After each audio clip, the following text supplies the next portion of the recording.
بسم اللہ الرحمن الرحیم۔ قرآن کریم میں جا بجا ابراہیم علیہ السلام کا اللہ پاک نے ذکر خیر فرمایا، ایوں فرمایا ہم نے ان کے بڑے امتحان کیے، بڑی آزمائش کی، وہ ساروں میں کامیاب ہوئے۔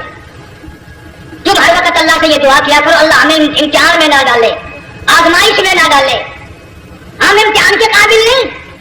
یہ ہمارے جو امتحان ہوتے ہیں ان میں نقل ماری جاتی ہے، تو اللہ امتحان لے گا تو نقل کیسے ماریں گے، کیسے کام چلے گا؟ جناب ابراہیم علیہ السلام کو اللہ پاک نے ہزاروں امتحان میں مبتلا کیا، ہزاروں آزمائشیں کی، فَأَتَمَّهُمْ، سب میں کامیاب گیا، سب میں پاس نکلا۔ ایک آزمائش ایسی بھی آئی اللہ کی توحید کی وجہ سے، شرک کو مٹانے کی وجہ سے ابراہیم علیہ السلام کا سارا مصر فلسطین دشمن بن گیا، حضرت سارا کو ساتھ لے کر چل دیے، ایک بیوی ساتھ ہے، اکیلا دم میں۔ یہاں تو لوگ محلوں میں اشاروں میں کہتے ہیں جی میں اکیلا ہی ہوں، میں کیا کروں؟ اگر خلیل کہتا کہ میں اکیلا ہوں تو آج قرآن میں اس کا ذکر خیر کیسے ہوتا؟ پرواہ نہ کی، وہ کہتا میرے لیے میرا اللہ کافی ہے، کون کہتا ہے میں اکیلا ہوں، میرے ساتھ تو اللہ ہے۔ مصر سے گزرنے لگے، بادشاہ کے ملازموں نے بادشاہ کو جا کے بتایا بڑی خوبصورت عورت گزر رہی ہے تیرے حلقے سے، بہت بڑی خوبصورت عورت ہے۔ ملازم پکڑ کے لے کے چلے تو عورت ذات حضرت سارا رونے لگ گئی، خلیل میرا کیا بنے گا؟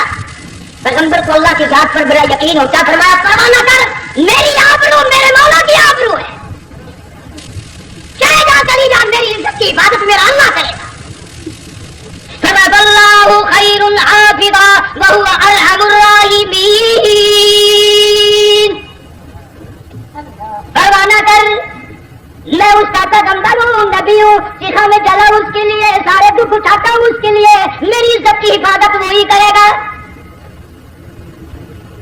محل میں جا کر حضرت سارا کو بند کر دیا، بادشاہ نے بلوایا ہے عزت لوٹنے کے لیے، بادشاہ نے پکڑوا کر منگوایا ہے آبرو برباد کرنے کے لیے۔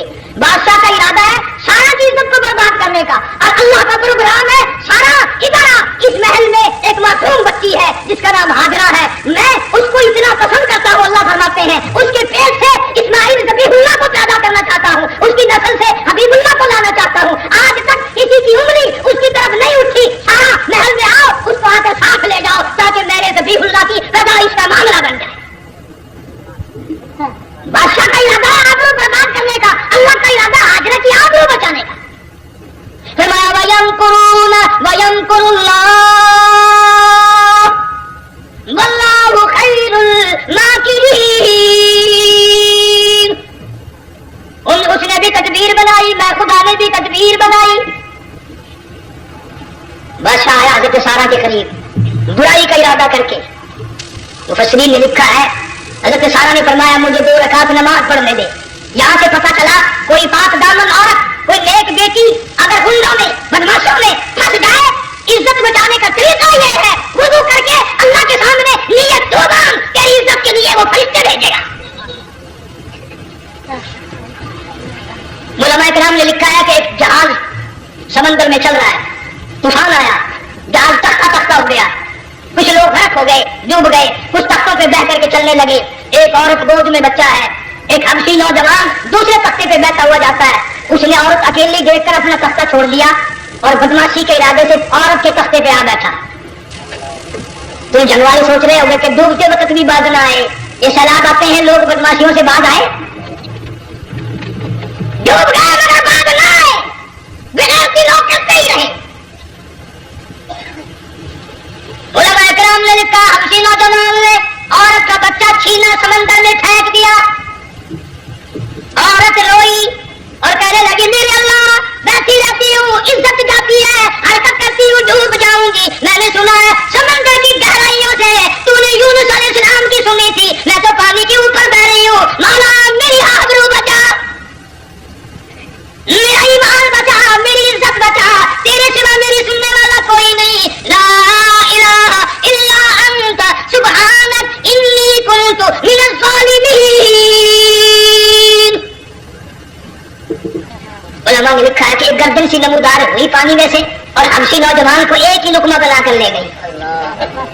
وہ تو ہر جگہ سنتا ہے، پکارنے والا بے بس بے کس ہو کر جب اس کو پکارتا ہے وہ ہر جگہ انداز پہنچاتا ہے، وہ ہے جو موجود ہر جگہ۔ عورت موت بہتی بہتی کنارے جا لگی. ایک جہاز قریب آیا, دوپٹے کا اشارہ کر کے اس کو بلایا. جہاز میں جب سوار ہوئی تو دیکھتی کیا ہے, ایک نوجوان کی گود میں اس کا وہ بچہ جو سمندر میں پھینک دیا تھا بیٹھا ہوا کھیل رہا ہے. ٹوٹ پڑی میرا بچہ ہے. لوگوں نے کہا تیرا کہاں سے آیا, ماجرا سنایا. اس طرح ہوا. جہاز کے کپتان نے کہا ہم جہاز لے کر آ رہے تھے, غیب سے آواز آئی جہاز ادھر کو لے آؤ ورنہ دبا دیے جاؤ.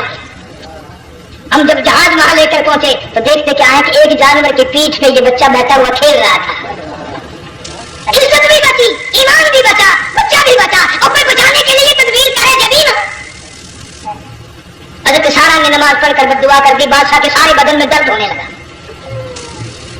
پیغمبر کا سارا گھر بڑا کریم ہوتا ہے. جب اس کو درد نے ستایا نا, کہنے لگا میں وعدہ کرتا ہوں تجھے کچھ نہیں کہوں گا, میرے لیے دعا کر دے. اب اگر کوئی جھمکا ہوتا یا میں ہوتا کہتا دکھاؤ تیرے واسطے دعا کا دی. لیکن حضرت سارا نے پھر جوڑی پھیلا دی, مولا وعدہ کرتا ہے, بدماشی سے توبہ کرتا ہے, اس کو تندرستی عطا فرما دے. اللہ نے تندرستی عطا کر دی. اور پھر کہنے لگا لو ایسی حسین عورت کب آپ آئے گی پھر برائی کے لیے تیار ہو. یہاں سے پتہ چلا کہ یہ جو گنڈے بدماش ہوتے ہیں ان کی قسم کا بھی کوئی یقین نہیں. اگلے دن ایک آدمی نے قسم کھائی تو اس کے خلاف کرنے لگا. لوگ کہنے لگے کہ تو نے قسم کھائی تھی, قرآن اٹھایا تھا. اب کیا تھی جاون رکھی ہوئی مسجد سی, پاکیا ہوا قرآن سی. اگر رکھی ہوئی مسجد سی تو پاکیا قرآن سے, قرآن کے نا پورا سے جڑا میں چاہے. مگر اسے یہ معلوم نہیں کہ تو نے تو پڑھا قرآن اٹھایا, رکھی ہوئی مسجد میں اٹھایا. خدا کا جب غضب آئے گا تو وہ ادھورا نہیں آئے گا, وہ ادھورا نہیں آیا کرتا. 3 مرتبہ اس بادشاہ نے حضرت سارا کے ساتھ ایسا کرنے کا ارادہ کیا. پھر دعا ہوئی, پھر بد دعا ہوئی, پھر دعا ہوئی, پھر بد دعا ہوئی. آخرکار کہنے لگا اپنے ملازموں کو کیوں ہے بدماش ہو, عورت کے روپ میں کسی بلا کو پکڑ کے لائے ہو, کسی جی بھوت کو لے آئے ہو. اور کہنے لگا تو چلی میرے محل سے جلدی چلی جا. اور جاتے جاتے وہ کہا کہ یہ تیری خدمت کیا کرے گی, یہ بچی میرے محل میں ہے, اس کو ساتھ لے جا. حضرت سارا کو حاجرہ کو ساتھ کر دیا. سیانی ہو گئی, حضرت ابراہیم علیہ السلام سے نکاح کر دیا. اسماعیل علیہ السلام پیدا ہو گئے. اللہ نے جب حضرت ابراہیم علیہ السلام چومتے ہیں, چاٹتے ہیں, ماتھے پہ بوسے دیتے ہیں, اٹھاتے ہیں. پیغمبر کا بیٹا, خود بھی نبی اور نظام میں آنے والا نبی, کالی کملی والا صلی اللہ علیہ وسلم, کتنا حسین چہرہ ہوگا.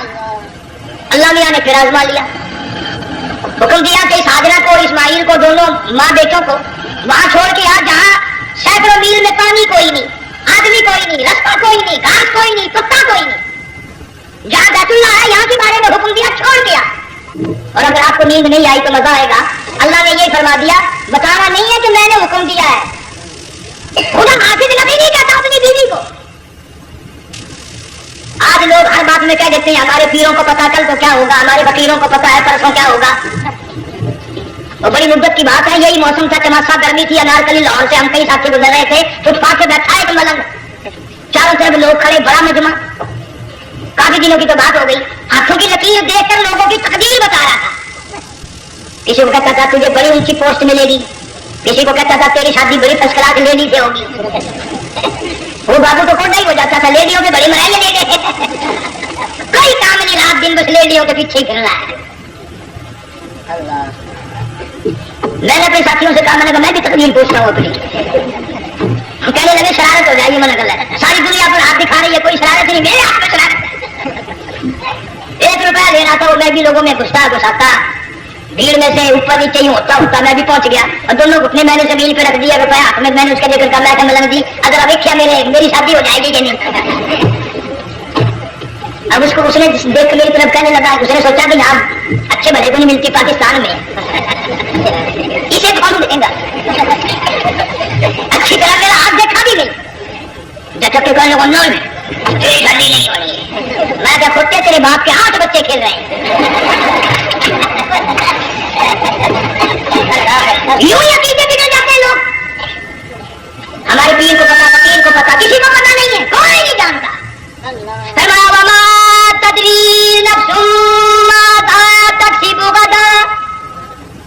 کوئی نہیں جانتا کل کیا ہو جائے گا. وما تدری نفس بأي أرض تموت. کوئی نہیں جانتا زمین کے کس ٹکڑے پہ موت آئے گی. ان اللہ علیم خبیر. ایک اللہ کی ذات جانتی ہے. حضرت حاجرہ اسماعیل علیہ السلام کو چھوڑ کر چل دیے. نہ خدا حافظ کہا, نہ کوئی تسلی دی. تھوڑی سی کھجوریں, تھوڑا سا پانی, ختم ہو گیا. ابراہیم علیہ السلام جب دور نکل گئے تو حضرت ہاجرہ نے دیکھا نہیں تو چلے گئے. کھڑی ہو کر آواز دی اے میرے ابراہیم. مڑ کر نہیں دیکھتے. جان والوں اللہ کا پیغمبر اللہ کی اجازت کے بغیر اپنی بیوی کی طرف نہیں دیکھتا, گھروالی کی طرف نظر اٹھا کر نہیں دیکھتا. ایک تم ہو چٹی داڑھی بڑے پا کالے برقے والی نظر آ جائے گا, آگے بھاگ کر وہ بڑے نہیں آتے ہیں. کہاں جانا چاہتی ہیں آپ؟ تیری ماں لگتی ہے آپ چلی جائے تو یہ کیا ہوا؟ یہ کالے برقے پہ مرتے مرتے مرتے مرتے مر ہی گئے. ایسا عجیب تماشا. وہ لاہور پلیٹ فارم پر پھر رہی تھی نا ایک لیڈی برقع اوڑے, آ گیا کہ لینا کہنے لگا چھ مطلب لاؤ, لے آؤ, کام بن گیا. اس نے مطلب لے آیا. تھوڑی دیر کے بعد کہنے لگا میرا خیال سے گھنٹہ بھی ہو جائے. انہوں نے لے آیا, انہوں نے سبحان اللہ پکا کام ہو گیا. اس نے مطلب بھی پی لی, گھنٹہ بھی نکال گئی. تھوڑی دیر کے بعد کہنے لگا سیب لے آؤ. وہ نہیں آیا سیب. کیا آپ کے لیے میں سیب لایا ہوں آپ کھائیں. کہنے لگی نہیں آپ کھائیں. اس نے سوچا میری بھی محبت ہو گئی ہے, سیب کھانے کے لیے مجھے بھی کہہ رہی ہے. جب اس نے اصرار کیا نا کہ میں تو تیرے لیے لایا ہوں کھا تو صحیح, تو کہنے لگی کیسے کھاؤں, میرے منہ میں دانت ہی نہیں ہے. اب پتا چلا اسے کہ صبح سے میں تو پرانے بستے میں پیچھے چلا.